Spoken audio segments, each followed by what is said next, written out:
Welcome back to another episode of Combat Sports Weekly. I am your host, Jorge Hernandez. We start off the show with some breaking news. Josh the Pitbull Torres has verbally agreed to fight Zab Super Judah March 12th. We'll have Josh in studio to give us a full breakdown. So again, that fight not 100% official, but it's pretty much online to take place March 12th. We go into some more news here, the rest of the rundown. Surprising victory here, or maybe so, depending on where you're coming from. Stephen Wonderboy Thompson against Johnny Hendericks.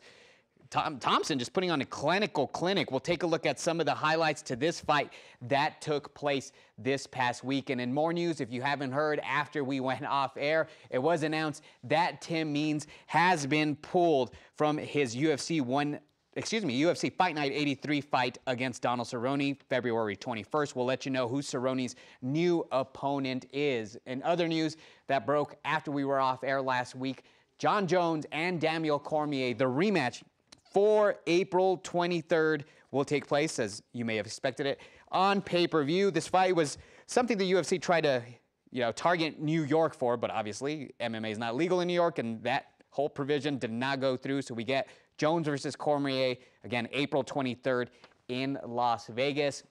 We move to a guy a little bit heavier than both of them.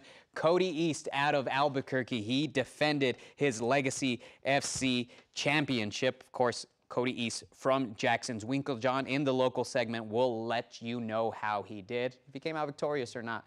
Move on to a fight that took place in Kansas over the weekend. Brian Mendoza, who seems like he fights every weekend, was back in action. No surprise, the guy was victorious. We'll let you know the full results and who he fought also in our local segment. We stay here locally, such a big week locally for combat sports. Nick Urso against Jordan Mendoza, a huge flyweight fight taking place on that Jackson's MMA Series 17 card that's happening and going down at the Buffalo Thunder Resort and Casino. If you guys haven't got your tickets to that one, make sure you do so because there's some UFC implications in that fight. That'll do it for the rundown. We'll be right back after these messages with the national and local headlines.